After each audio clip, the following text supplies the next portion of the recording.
What's the creepiest thing you've seen in the woods, mountains, deserts, or any other remote places? I was out on the coast in the Pacific Northwest. You drive west through the mountains, hit the coast, and Highway 101 runs north and south through an incredible mix of habitats. One moment you're on sea cliffs, the next near tidal pools, then in coastal pines with ferns the size of small cars. There are places that get swallowed by the Pacific during storms, with little ecosystems growing inside fallen trees, showing the constant fight for high ground. Emerald groves dotted with amanita mushrooms look like rubies and gold nuggets against reddish-brown pine needles. For the most part, you're safe out there. Staying aware of your surroundings and using a walking stick can keep you from serious injury. There are big cats, bears, elk, and moose, but if you're careful and paying attention, you're usually fine. Every now and then, new large cat warning signs go up, or fresh no poaching signs appear.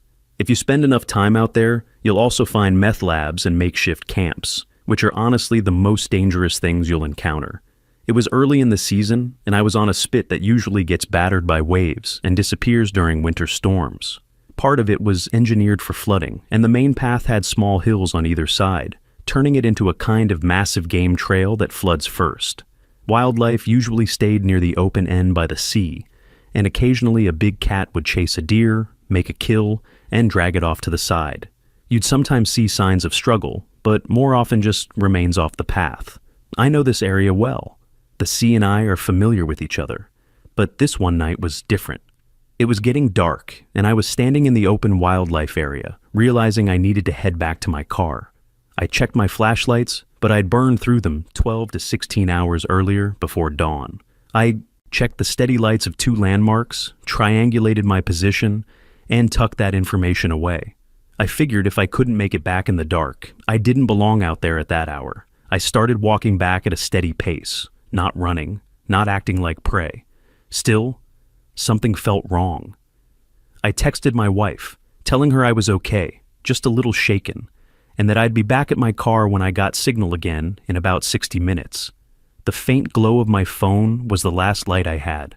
I felt like I was being followed. I told myself it was nerves. I heard twigs snapping and rustling, normal sounds of animals settling in for the night. I thought I heard whispers, but convinced myself it was just wind, waves, and wildlife. I reached for my phone again, realized it would give me away, and put it down.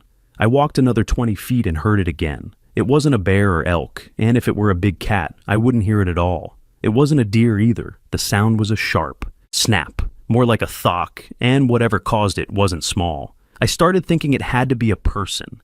Someone had seen me and wanted my gear, my money, or worse. As I reached the final half mile, I figured an animal would have attacked by now if that's what it was. I saw the faint outline of the parking lot in the moonlight. I spun around thinking I'd rather face it than be ambushed. I shined my phone down the dark corridor of trees flanking the path. Nothing. I felt a brief wave of relief. Then another snap came from behind me. Whatever it was had moved around me and was close. A deer bolted through the sedge. I heard more snapping, shuffling, and branches catching on clothing. That's when it hit me. They were trying to intercept me before I reached the car. I moved off the expected path, cutting through sedge and wild berries, then looped back toward the parking lot. I hadn't seen a single person all day, even though several cars were parked there. I reached my car, fumbled the keys, started it before I was fully seated, and sped off.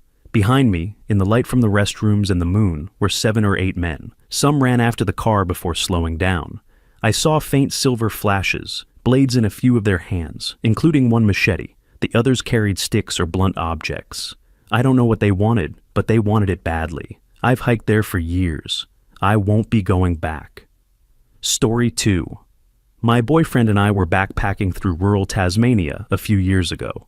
While on a bus, we were discussing our plans for the following 2 weeks, when the girl sitting in front of us turned around and offered us a place to stay in her town. We declined since we were heading elsewhere first, but she gave us her mobile number and said she and her partner would love to host us. A few days later, we decided to take them up on the offer. We called her, and she said they were happy to have us. So far, so good. They met us at the train station, and immediately something felt off. It's hard to explain, but it was that primal feeling in your gut that tells you something isn't right. We ignored it and followed them anyway. They led us straight out of town, When we asked where we were going, they said they lived on the outskirts. The town itself was creepy as heck, an old mining town that had mostly been abandoned. As we walked the 15 or so minutes to their home, the houses got worse. Boarded up windows, overgrown gardens, and not a single person in sight. Eventually, we reached the very last house in town. It was theirs. Inside, there was a single mattress set up in the middle of the living room with a sheet hanging around it.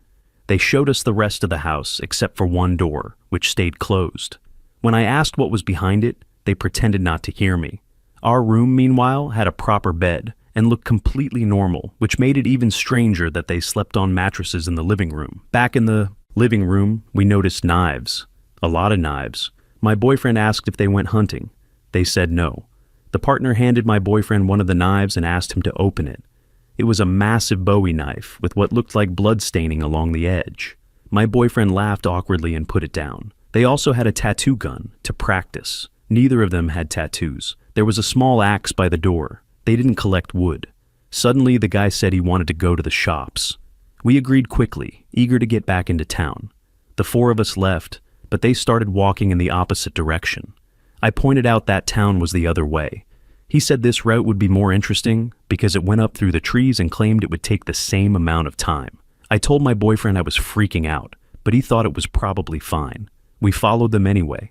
The path went uphill, directly away from town. At one point, the girl turned to her partner and whispered, "So where was the place again?" We froze. I said I wanted to take the road back to town and started walking. When we finally reached the only shop in town, no one recognized the couple, which was unsettling given how small the town was. We made an excuse about wanting to see some sights and said we'd catch up later. Instead, we booked a hotel room and panicked. Later, I looked into the area. Their house had an extra room behind the closed door and a basement. The path they had taken us on led straight out of town and up the mountain. There was no way it looped back, so yeah, I'm pretty sure we narrowly avoided being murdered. Or maybe they were just extremely weird. Honestly, the creepiest part was that there were no drugs involved. If they'd been intoxicated, their behavior might have made more sense. But they weren't. Story 3. I grew up in a small town in a fairly rural area. A few years after the fact, I became fairly certain it was a skinwalker, about 10. Years ago, I was staying at my dad's house for the weekend in Kentucky. People in Appalachia are very superstitious, descended from Scots-Irish settlers who never really lost that mindset. My dad wasn't superstitious, at least not that I knew, and he wasn't easily scared. It was around 10 at night when we randomly decided to go into town to get McDonald's. My dad always insisted on walking in front of me. I assumed it was so I wouldn't accidentally step on a snake, but now I'm not so sure. He turned on the porch light and opened the screen door. As soon as he put one foot onto the porch, there was this god-awful sound. I will never forget it. It was a screech followed by the sound of a crow. But it wasn't a crow. The best way I can describe it is a person trying to mimic a crow call. The hair on the back of my neck stood up, and my dad immediately retreated into the house. He slammed the door and locked it, something I had never seen him do. Before I could ask any questions, he said, "It isn't safe. We can go tomorrow morning." And that's what we did. For the rest of the night, we stayed inside. My dad didn't even go outside to smoke a cigarette, and he let the outside dogs stay in the house. We never talked about it again, but it remains one of the scariest moments of my life. Story 4. This was quite a few years ago. My friend Levi and I had this really cool spot to hang out in the woods. You had to walk in the middle of a creek for about 1 kilometer and duck through sharp bushes and thistles. The hike was well worth it. The spot itself was about half an acre, with pure green grass on an incline and beautiful clear water ponds everywhere. There was tons of wildlife, and butterflies lived there, so there were always plenty fluttering around. The story begins on the way to this place. Levi and I were walking along the river in the valley. Nobody else ever went down there. Suddenly, Levi stopped and ducked into a bush. I did the same, thinking there must have been a large animal. I saw him staring up the hill, so I looked up too.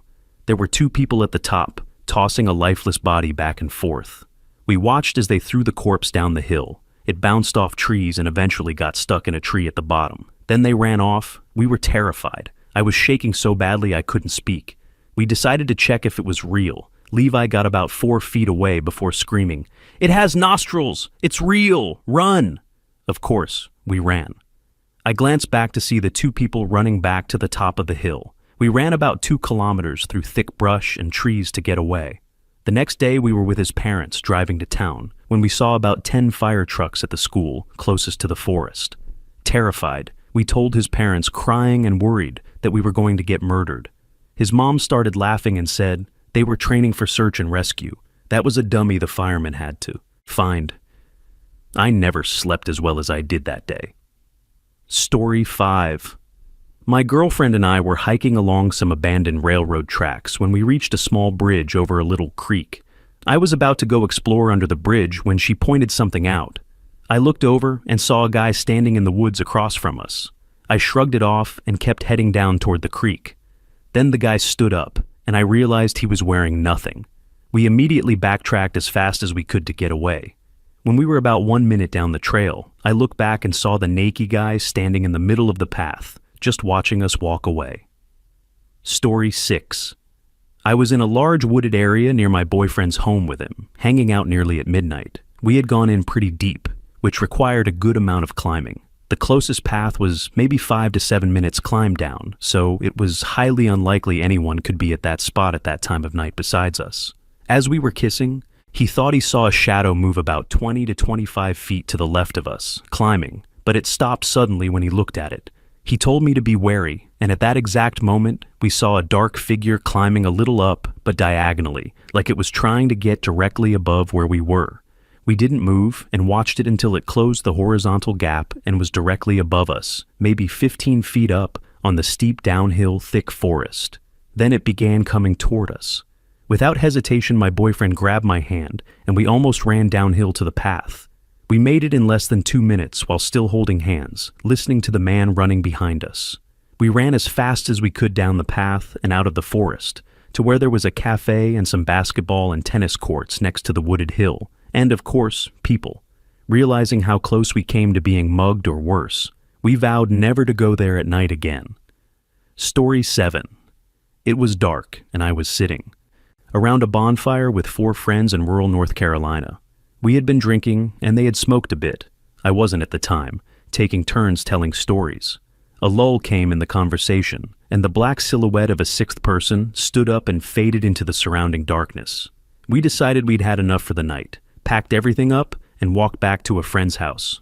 All 5 of us swear there was a 6th person there, but we don't remember any discernible characteristics, just that they seemed to be covered in shadow. Story 8. I come from a village high in the mountains of the Karakoram Range. Many people know of Abbottabad as the last hiding place of Osama bin Laden. My village is about 40 miles north of there, as the crow flies. By road, it is almost a 2-hour drive through mountain roads, followed by a mountain trail. The last part of the journey must be done on foot, as the village sits on a steep mountainside. I grew up there, and my childhood and adolescence were spent in the jungle, surrounding the village and in the mountain streams. There were local lore and legends about the forest, and they were universally believed. When I was about 19 and studying at a college in Abbottabad, a few of my friends decided to spend several days trekking through the mountains. We were especially interested in exploring a cave where, according to legend, a mountain spring simply disappeared. It was said that if you were lucky enough to go very deep into the cave, there was a gold mine, with sand full of gold carried by the stream. However, the place was said to be guarded by jinns. We gathered at my home. 3 were classmates from the city, and 4 more joined us from my village. Including myself, we were a group of 8 young men. This was in 1973. We had no maps, only a general knowledge of the area and its landmarks. Except for the 3 city boys, we all knew how to move through the jungle and walk in the mountains. We walked, slept in the open, fished, ate wild fruits and dried food from home, and talked as we trekked. The ascent was steep and seemed endless, with jungle all around. About a week later, we entered an area none of us had visited before. There were rocks, boulders, small springs, and streams, and the trees were less dense. We believed the cave with the disappearing stream had to be somewhere nearby. That night, exhausted after a very hard climb, we ate, laid out our canvas sheets, and fell asleep quickly. I do not know how long we slept. I was awakened when I felt someone brushing my hair. As I turned and was about to ask what it was, a hand covered my mouth and someone whispered my name, telling me to be quiet and to wake the others the same way without making a sound. Before I could ask why, I heard the sound of a woman giggling, followed by a low humming noise. We woke one another, and soon all of us were awake. We could hear a woman laughing around us, and then, heavy footsteps in the distance. Something very heavy was walking slowly toward us. I had a torch and turned it on. We saw only trees, boulders, and rocks. Everything was quiet. Fearing the batteries would run out, I turned it off. We huddled together, packed our sheets, put on our shoes, and sat in silence. It was a moonless night, and clouds blocked the starlight. We could still hear the woman laughing and the heavy footsteps moving around us. Finally, my patience ran out. I was young and foolish. I said aloud that I would not sit there like a chicken waiting for the knife, and that we should see what this thing was. To my surprise, everyone agreed. We decided to speak louder, and if we had to move, to stay very close together in pairs.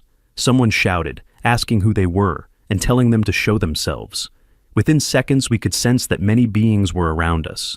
We turned on our lights and saw at least 10 to 12 figures surrounding us. They were not monkeys, though. There are many in those mountains. They were not human, but human-like. Hairy, broad, about 6.5 to 7 feet tall, but not like gorillas. Their faces were round to elongated, and they were covered in dark hair. Someone said the air smelled strange. Another said it must be their smell. It was not unpleasant, just different. Then we noticed something else. The forest was completely silent. All the usual night sounds, insects, birds, animals, even the wind, had stopped. It was unnaturally quiet. When I turned my torch on again, the figures were gone. Still, we all knew we were being watched. We could feel it. Another friend took the torch and swept it around. On a large boulder about 20 feet away stood a giant figure, much taller than the rest, around 7 to 8 feet tall, staring at us.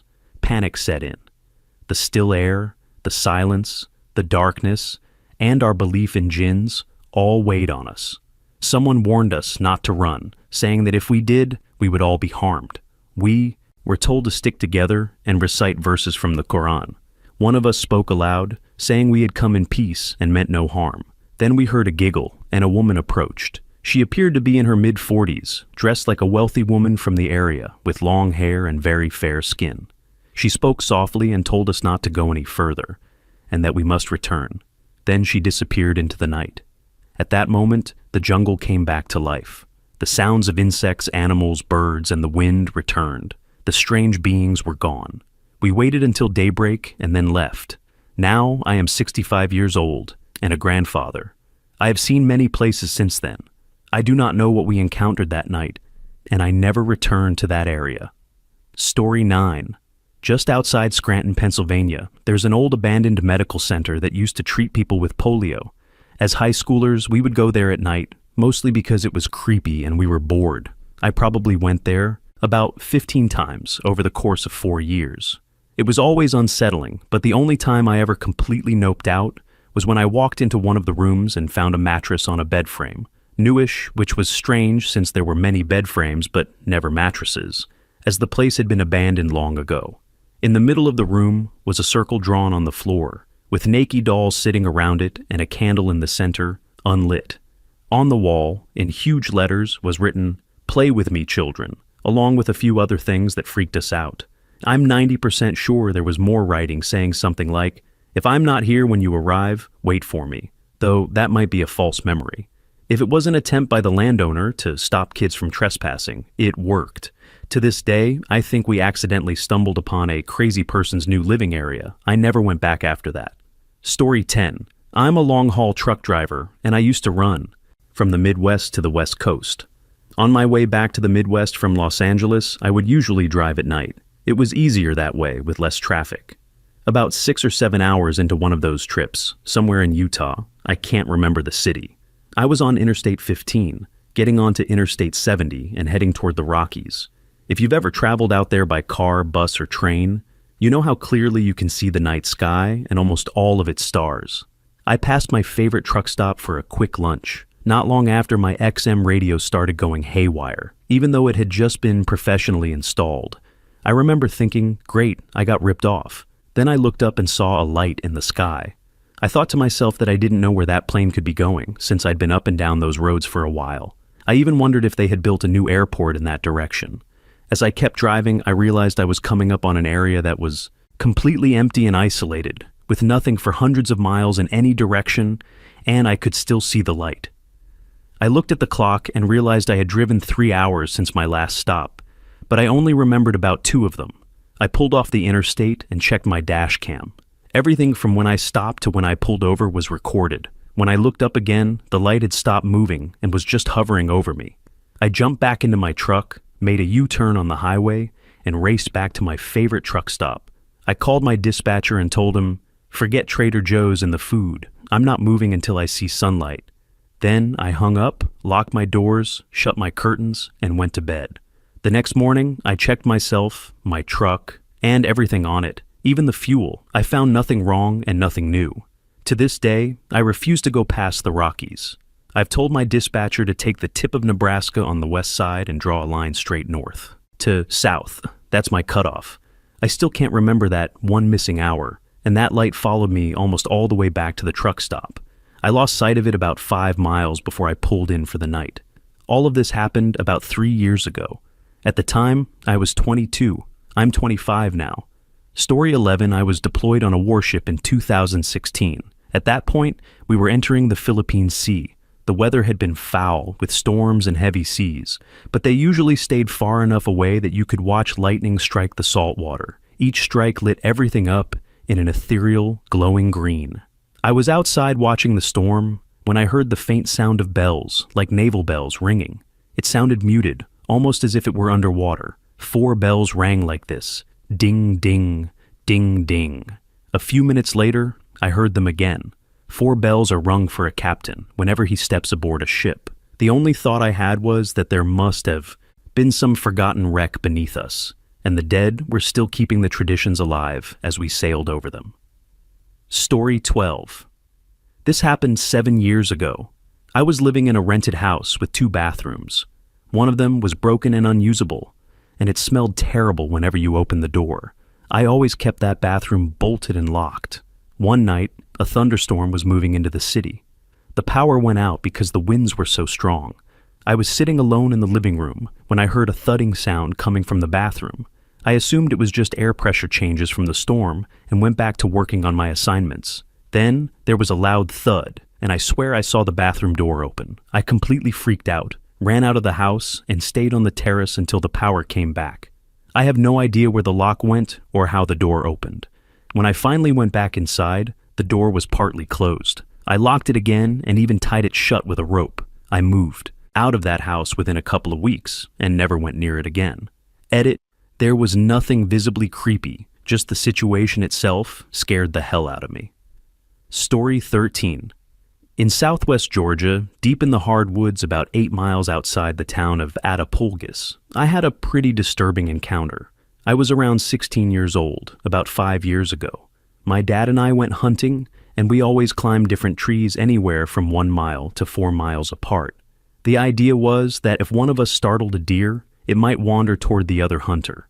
As I was climbing a tree with my tree stand, I heard something below me, about 12 feet down and roughly 30 yards out. It sounded like twigs cracking. I stopped and looked, but all I saw was dense woods. I figured it was a small animal, maybe a squirrel. About half an hour later, I was settled into my tree. The sun was starting to peek through the leaves, and it was fully morning. As I sat there, I noticed a palmetto bush. Normally that wouldn't be strange, but the fact that it caught my attention bothered me. I couldn't figure out why. I stared at it for a while, confused. It was just a normal palmetto bush. I kept scanning the area, but hours passed and I kept noticing that same bush. I couldn't understand why it stood out so much. Around 11 in the morning, my dad paged me and said he wanted to meet at what we called the honey hole, a good hunting spot with a small stream, plenty of cover, and good access. I agreed and started packing up. That's when I heard twigs snapping again, coming from the bush. I looked closer and finally realized what was wrong. There was a man staring at me through the palmetto.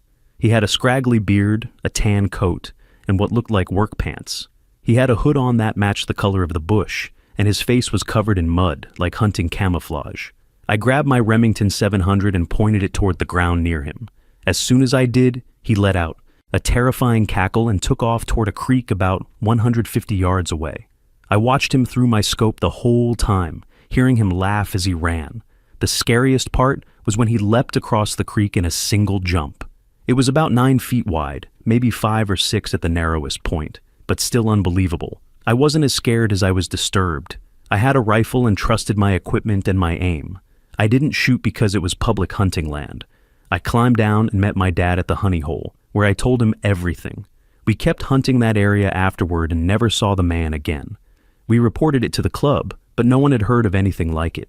About 3 months later, though, someone else reported seeing a man matching the same description.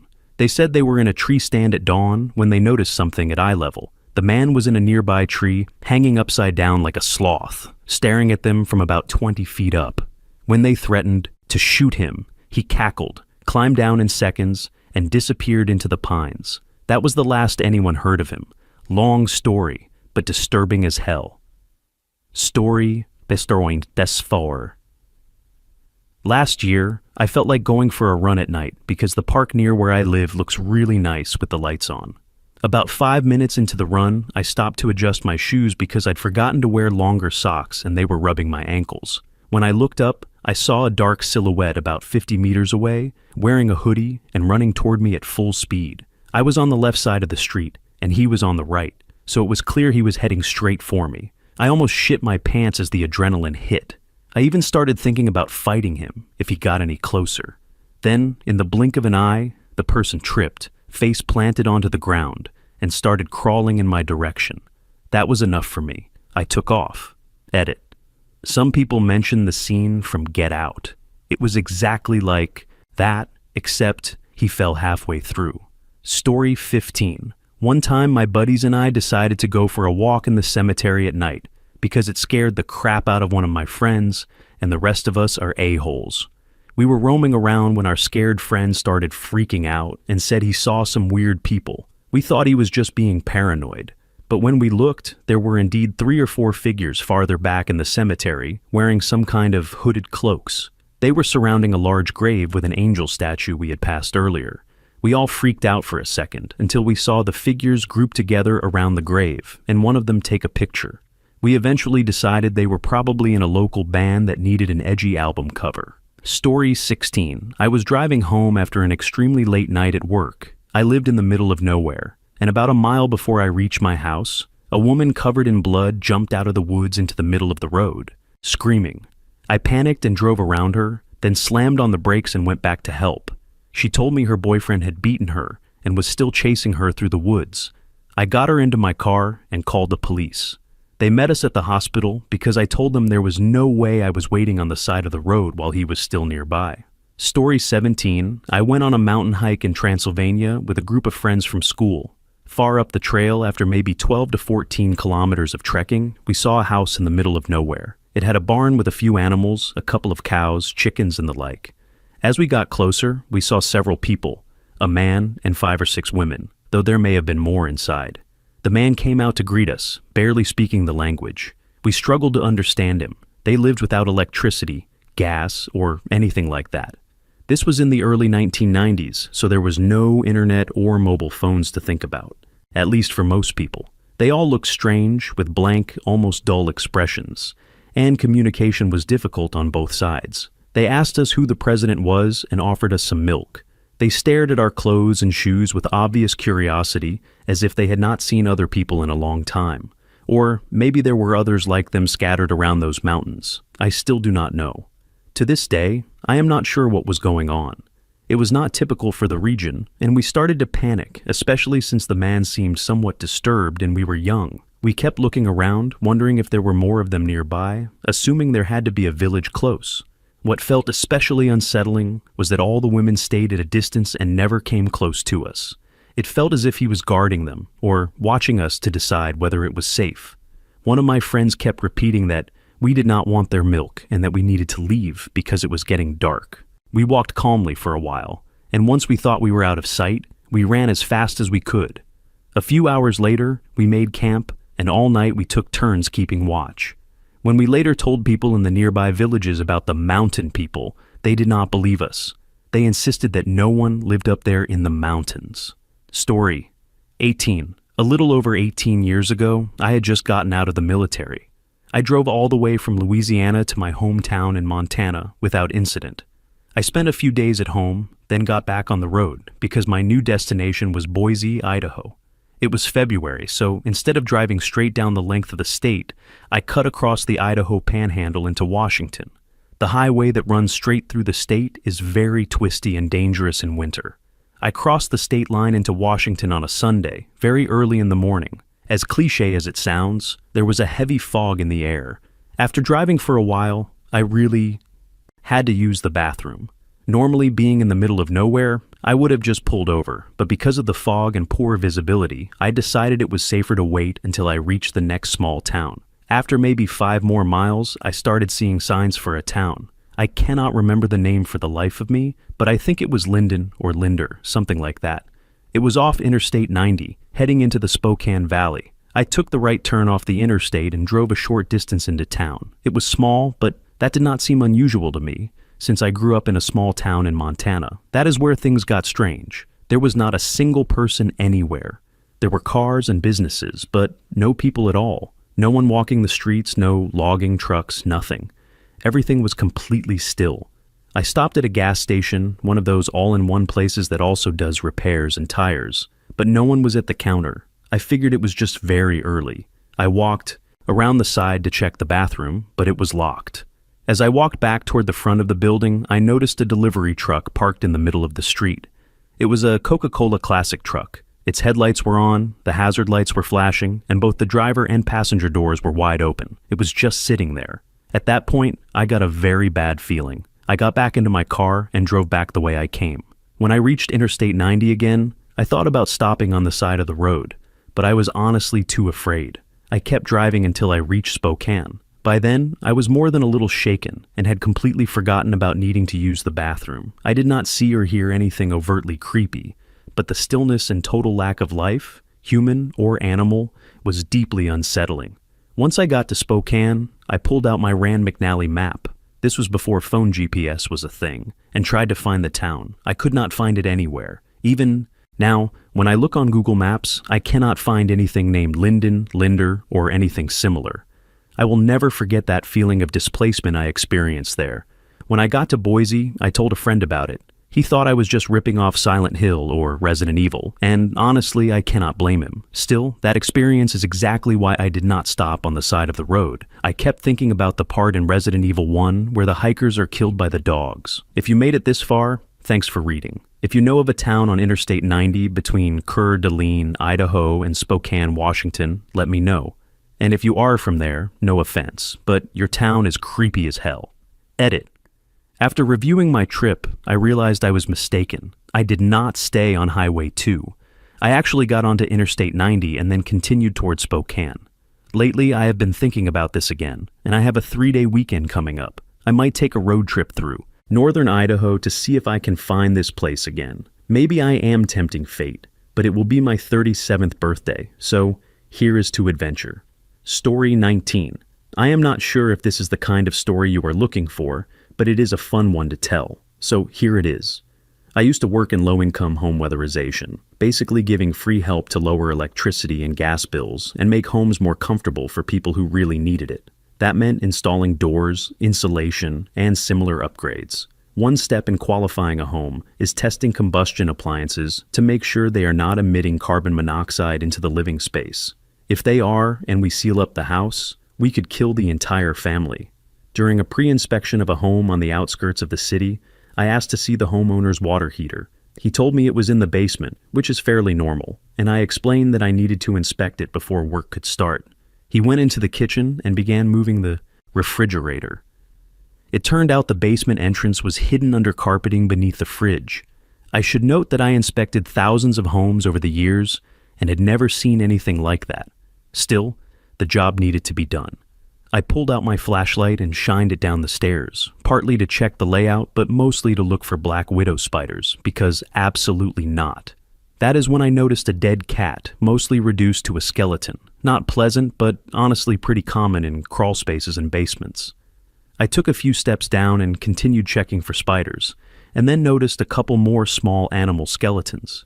At that point, I started to worry about gas, poison, or something equally dangerous and looked more closely. There were animal skeletons everywhere, at least 10 from a quick glance. Some were so degraded I could not even tell what they had been. I also noticed the homeowner standing at the entrance, very quietly with his hand on the door. Something clicked in my brain, and I was hit with an overwhelming sense of danger. I was about 4 steps away from the doorway being clear enough to close. I had no partner with me. There was death all around me, and I suddenly realized just how well hidden that basement entrance really was. I got out immediately. I told the guy I needed extra tools and would be back, then marked the job as non-feasible for health and safety reasons as I drove away. I have no idea whether I was actually in danger. It could have been completely innocent. Still, I remember the adrenaline rush and the sense of doom very clearly, and sometimes you just do not take chances. Edit. I am often asked whether I reported this to the police, especially because of the dead animals. I did not file a formal report, mainly because nothing I saw was entirely out of the ordinary.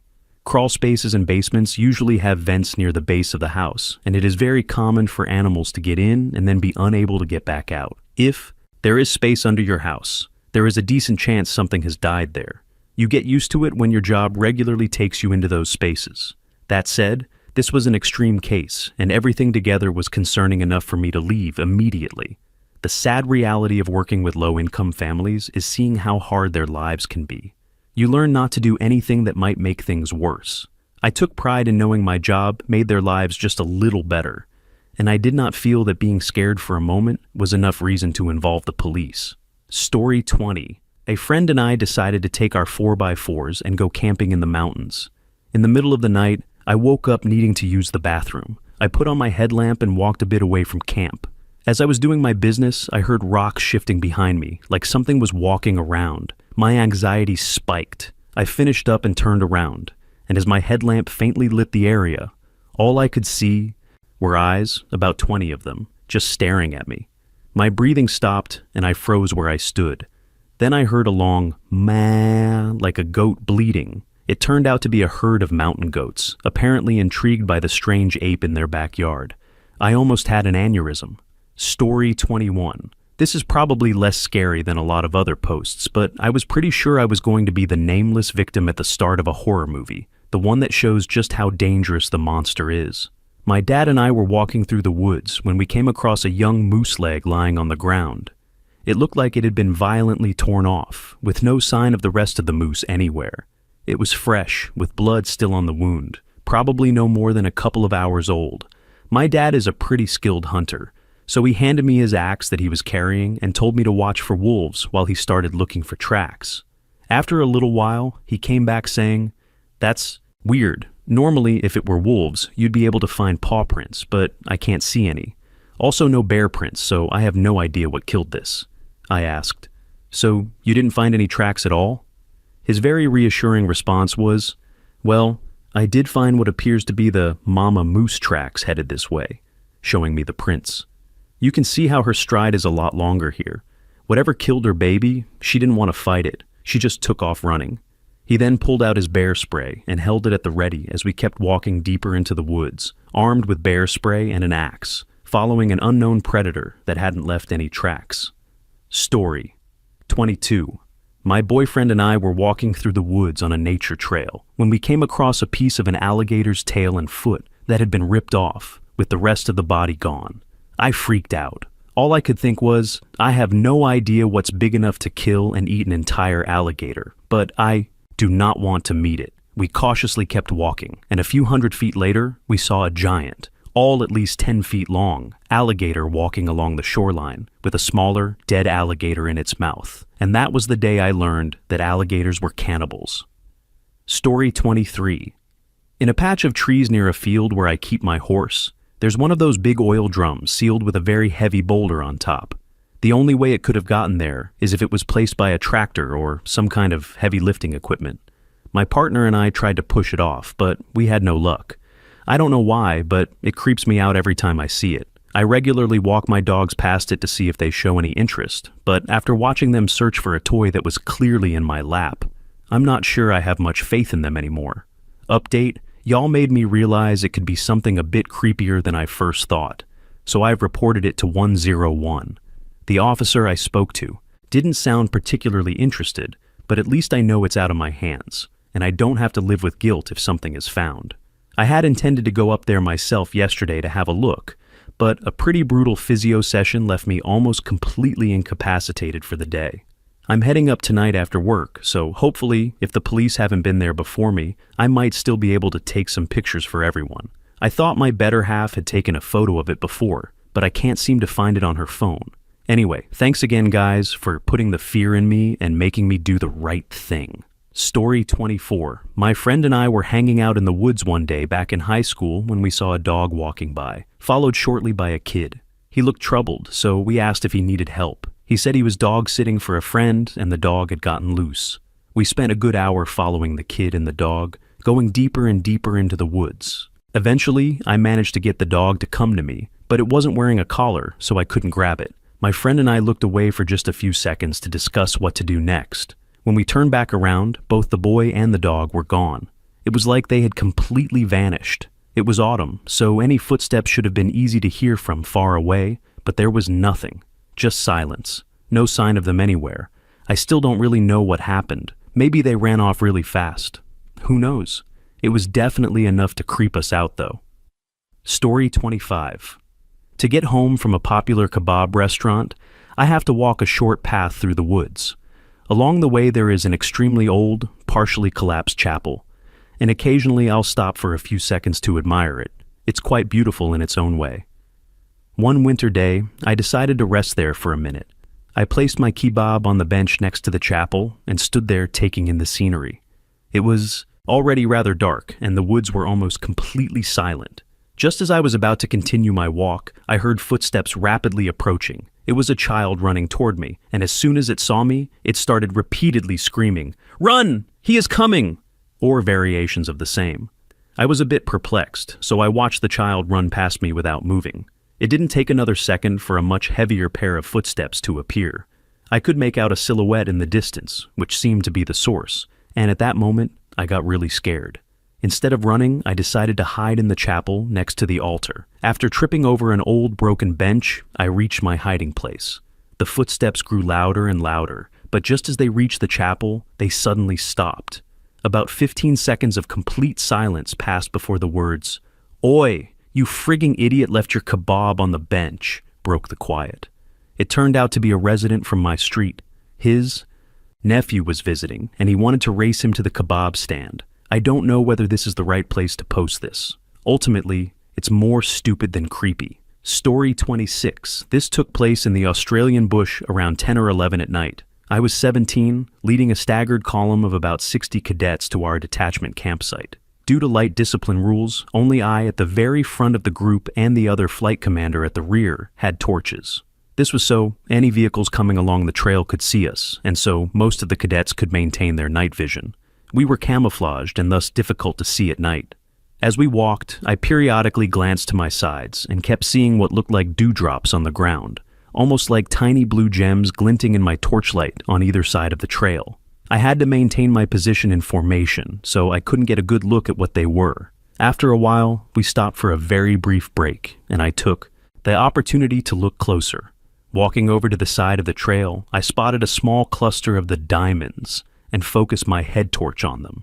Rather than seeing diamonds or dewdrops or anything pleasant, I saw a group of about 5 large spiders crouching in the leaf litter, staring at me. They looked like huntsmen's, about the size of an adult's hand. Sweeping my head around, I realized there were thousands of them, all over the ground, some on tree trunks, everywhere around me, glaring at the light on my head. I had a very brisk walk back to the formation and tried to play it cool while screaming in my head. Being a massive arachnophobe, I have no clue how I managed to set up a tent and spend the next week in that cursed forest. Story 27. I was a Boy Scout, camping with a group of older buddies and an adult leader in Yellowstone. We had been backpacking for 2 days and stopped in a beautiful little clearing at the bottom of some huge tree-covered hills. As the sun started to set, we made a fire, and I wandered off into the trees to dig a hole and fill it back up. You know what I mean. As I squatted there, Basking in the moonlight and appreciating the glow of the fire among the trees, I looked up toward a ridgeline a few hundred yards away where the moon was rising. I kid you not, I saw a damn big cougar crest the hill and just watch our fire. It probably wasn't a danger to me, but seeing that outline, the unmistakable shoulder crawl they do, was haunting. I watched it sit there for a good 15 minutes until my worried buddies called me back. When I finished up, I pointed the cat out to them. It was still there, just watching us. Crazy. Story 28. This happened in Auburn, Alabama in 2008. It was Halloween, and my friends and I Googled haunted houses. I can't remember the website, or even if there really was one, but we found something about 45 minutes away. It didn't seem like a big attraction, and we figured it was probably on someone's land and more of a local thing. We drove out there around 10 p.m. This was before iPhones and GPS, so we used MapQuest directions. We ended up on a long country road with no streetlights, then turned onto a legitimate dirt road that went through the woods. It was pitch black. We drove down it for about 10 minutes before seeing an old house with a handwritten sign by the driveway that said, "Haunted House." There were no other cars, no lights, and no people anywhere. We pulled into the driveway and sat there for a moment, basically saying, "All right, this is messed up. We should leave." Suddenly, an old pickup truck turned on about 15 feet in front of us, facing us, with its headlights shining straight into our faces. It started driving toward us down the driveway. We backed out and took off. The truck followed us, almost bumping our rear end, right on our tail down that pitch-black dirt road in the middle of the Alabama woods. We were losing our minds. It felt like Texas Chainsaw Massacre or The Hills Have Eyes. The truck stayed on us, blinding us with its headlights and nearly hitting us, all the way back until we got off at our exit. Only then did it finally turn away. We never saw who was driving. I still think about what might have happened if we'd gotten out of the car in that driveway. Story 29. Back when I was about 11, my friend and I were walking through the woods because he said he had something to show me. We followed the path for a good 20 minutes until he suddenly started weaving through some closely planted thin trees. Despite my confusion, I followed him until he stopped in a clearing. There, in front of us, was a round mud hut. He said he was too scared to go inside, so I went in instead. The floor was sunken, and a small fire burned in the center, surrounded by makeshift wooden benches. That was strange enough, but the real showstopper was the walls. Every inch of the mud walls was covered in animal skulls held up by wire, ranging from tiny sparrow skulls to a deer skull. It was a striking sight. Outside the hut, there was another small bench with the phrase, "Where heaven and earth meet," carved into it. Fast forward to January of this year. My mom and I tried to find the hut again. We did come across it, but it had been demolished, and all but a few of the skulls were gone. It looked like someone had jumped on top of it after taking the skulls. What I can only imagine was for some kind of vulture culture collection. It's kind of sad it was gone, but I still remember it like it was yesterday. Edit. I saw a comment suggesting this might have been for a film shoot, but I think that's very unlikely. The fen had been there for multiple years, and it clearly took a long time to find and attach all the skulls. There's only one small primary school in the area, so this was hardly anyone's project. Story 30. I've told this story before, and it will probably stick with me until my deathbed. I was a high schooler in the mid-90s, fishing off the coast of Corpus Christi with my uncle and cousins. We were about 18 miles out and had been on the water all day. It was around 8 p.m., and we were getting ready to head back in. This was before daylight saving time, so the sun was already setting and it was getting dark. I was at the stern, bringing in the traps, when I saw a glow about 100 to 150 feet away. It was nothing I had ever seen before. The best way I can describe it is like if you stuck a toaster underwater and the orange heating elements were still glowing, but even that doesn't quite capture it. It was very large. We were on a 38-foot boat, and I'd guess it was 5 to 6 times bigger, though it's hard to judge size on open water. The water above it wasn't churning, but you could tell it was being disturbed, almost like something was pushing the water upward. The whole time, I expected something to break the surface. I was completely frozen, like when you're walking at night and an animal suddenly runs out in front of you and everything just stops. Eventually, I called out to my uncle. He came over and stood right beside me. He didn't say anything, just stared, the same way I was. Then the thing, object, creature, whatever it was, just shot off toward the Gulf. Not gradually, not accelerating. It instantly vanished. All I said was, "You seen that before?" He replied, "Nope. Let's go." We didn't say another word on the way back in. When my cousins asked what happened, my uncle just said, "Nothing."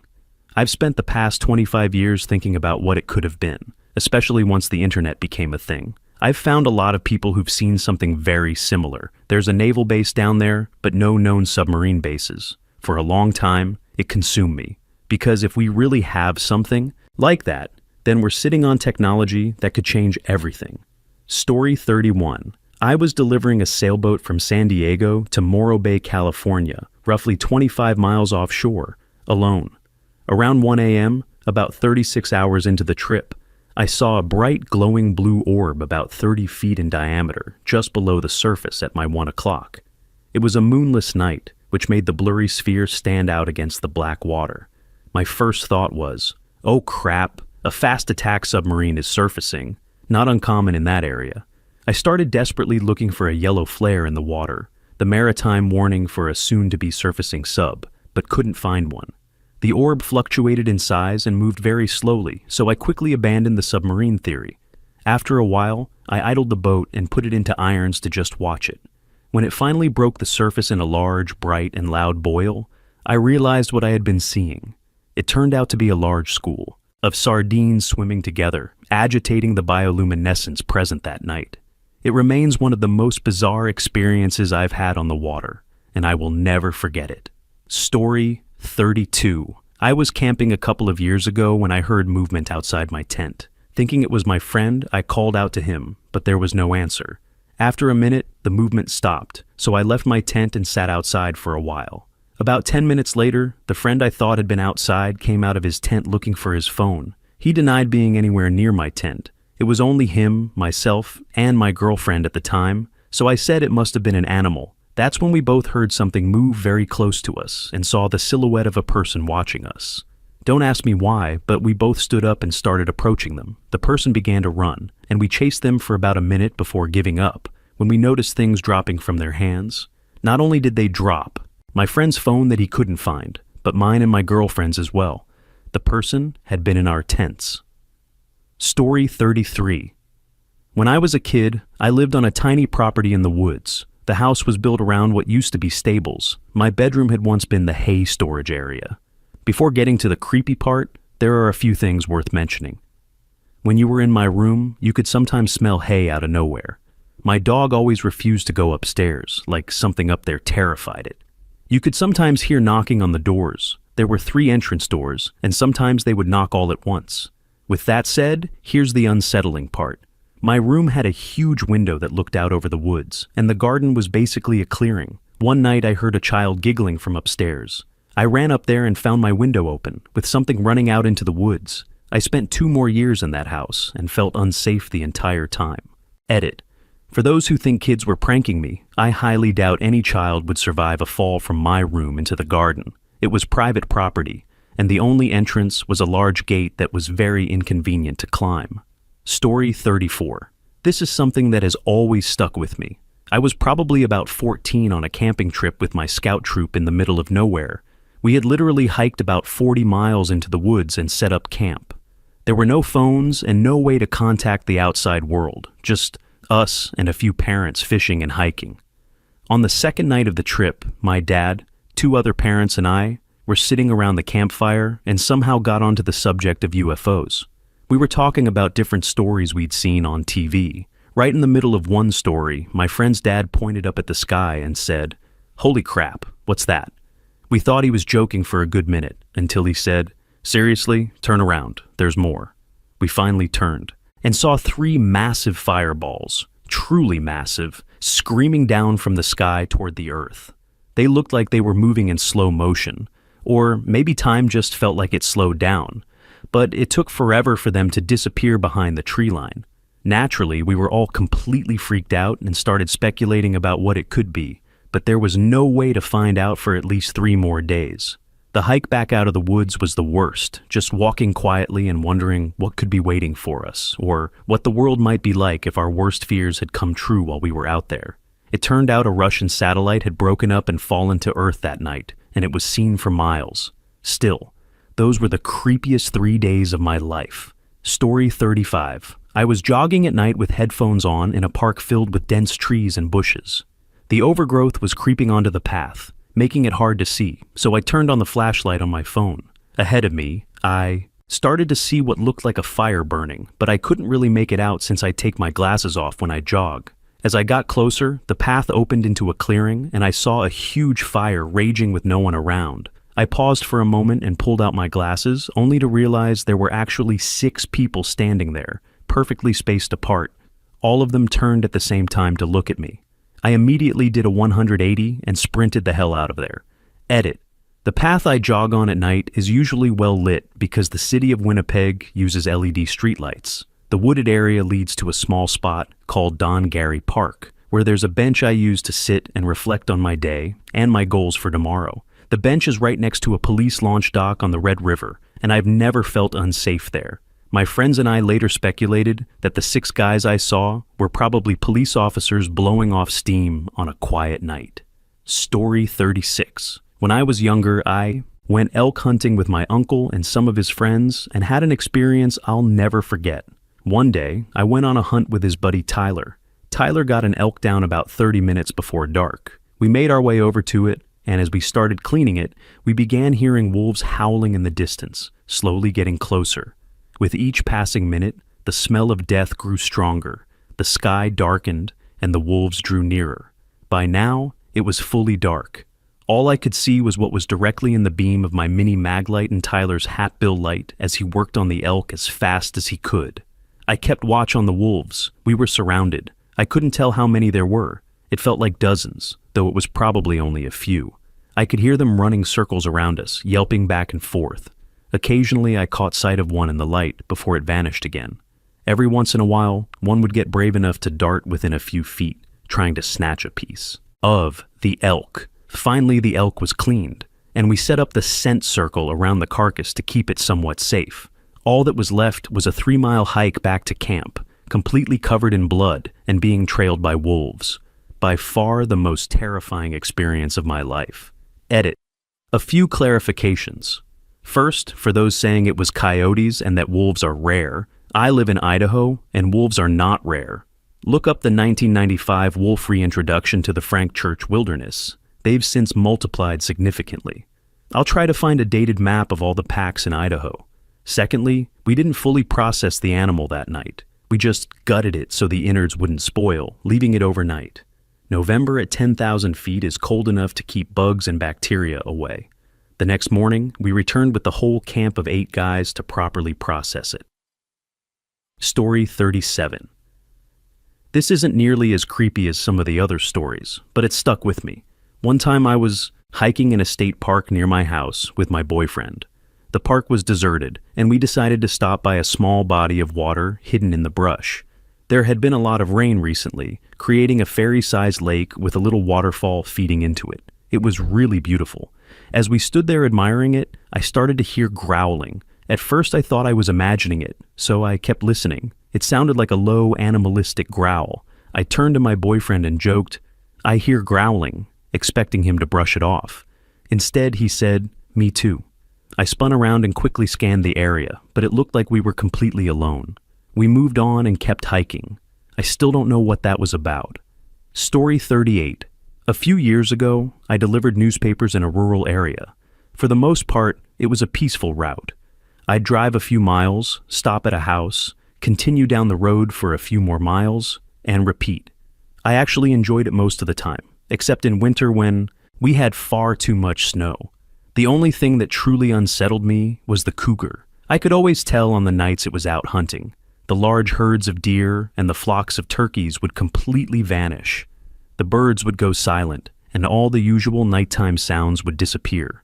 If I stayed in one place too long, I'd start to panic. Nothing was creepier than the night I pulled over near some train tracks to grab something from my back seat. I didn't get out of the car, just twisted around in my seat. When I turned back, there was a very large cat staring at me through the front window. I might have taken off at about 80 miles per hour. The worst part came a couple of hours later, several miles away, as I was finishing my route.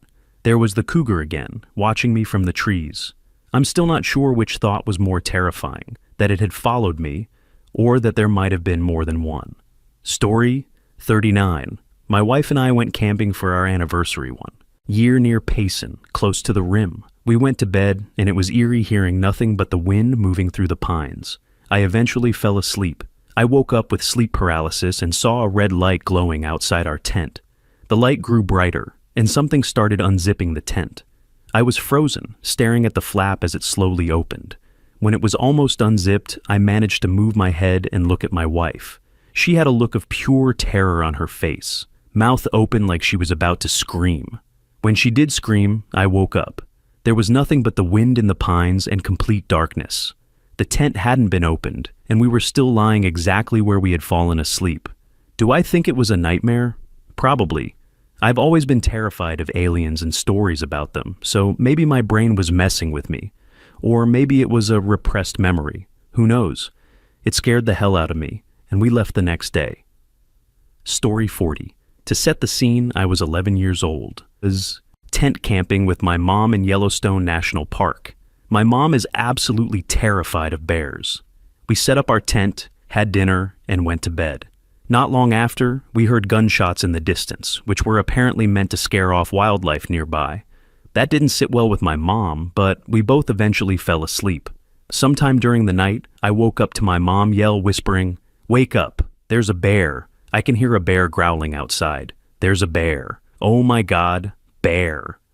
I was an 11-year-old girl, and definitely not capable of fighting off a bear, so I tried to tell her to calm down and be quiet. She wasn't having it. Then I heard a growly, grumbly, rustling sound outside the tent, but it didn't sound quite like what I imagined a bear would sound like. My mom kept panicking, convinced we were about to be eaten. After a few more growls, we suddenly heard a voice from outside say, "Honey, shut the F up, roll over, you're too loud."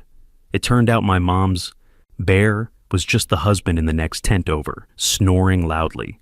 Story 41. My girlfriend and I were traveling through the Australian outback, literally in the middle of the desert. We pulled over at a random spot along the road to roll out the swag and sleep before continuing on, since you can't drive at night out there. I woke up to a man standing over the swag. We absolutely panicked. Long story short, he was a French backpacker whose car had broken down. He had no reception and had run out of food and water the day before. For some reason, he had hidden his car in the shrubs. He spoke very little English, but my girlfriend at the time was also a backpacker from Europe and spoke French, so she was able to understand his story. His car, a Ford Festiva that clearly wasn't made for the outback, had been broken down for days. We gave him a 20-liter jerry can of water and a bunch of canned food. He refused to leave his car, even after we explained there was no way it was going anywhere. We drove until we got reception and called the local police, telling them exactly what had happened. We also told them how far we had driven from where we left him, checking the speedometer before we left, and again when we got reception, so they could figure out his location. We gave all our details to the police, but never heard back. We hoped he was okay, and assumed no news was good news. Still, I'll never forget the feeling of waking up to a man standing over my swag in the middle of the desert. Story 42. Okay, a bit of backstory. On the Navajo reservation, not far from where this happened, it's said that coyotes are messengers between our world and the next. On the day of my birth father's funeral, we were all back at my parents' house with my siblings and extended family. At one point, my stepdad pointed out a coyote standing in the road. It's really rare to see them out during the day, especially alone like that. It stood there in the middle of the road and looked straight through the large windows at all of us for about 5 seconds before lazily walking up the road. I don't know if it felt creepy at the time, but it was definitely a strange experience. Story 43. I was on a canoe trip down the Shenandoah River with my wife. The only public property on the river is the islands, so that's where people camp on multi-day trips. Around dusk, we came across 2 women using a machete to hack through the brush on an island to set up camp. My wife and I decided the island would be a good place to stop as well. We paddled about half a mile down the island and set up camp near the riverbank. Later, we were woken by the sound of a machete cutting through the brush and the 2 women screaming, laughing maniacally, and shouting that they were going to find and kill us. I didn't sleep much that night. Story 44. Not exactly the kind of creepy you might expect, but I found it just as strange. There's a local forest near my college, and my buddies and I would go there often to camp and hang out. One time, we were trekking through the woods toward our usual spot when we heard a lot of howling and barking. It didn't sound like any normal coyote or other wild dog. Being dumb college kids, we decided to investigate. We saw a bright light in the distance and kept moving closer until we found something I'll never forget. On all fours, circling and playing with each other, was a group of about 20 furries, all fully dressed in their costumes. They were barking and doing what I can only describe as furry things. My friends and I couldn't help but laugh awkwardly. We left without them ever knowing we were there, but that night is definitely unforgettable.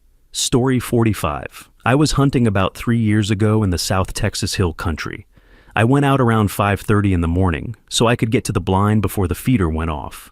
While walking through a large grove of pecan trees, I got the feeling that I was being watched. I stopped, looked around, and loaded my .223, knowing that whatever was watching me wasn't friendly. I waited for about 5 minutes in some bushes before I saw the largest mountain lion I've ever seen jump down from a tree. It easily outweighed me by about 80 pounds and scared me out of my mind. I quietly slipped out of its sight, booked it back to the house, and didn't go hunting for the rest of the trip. Story 46. While backpacking in the woods, we came across a ranger on horseback. He asked if we had seen anyone nearby, but we hadn't. He had been checking a spot about 100 yards from us, where someone had left a bunch of gear several weeks earlier. We walked over and found a campsite that had been hastily abandoned.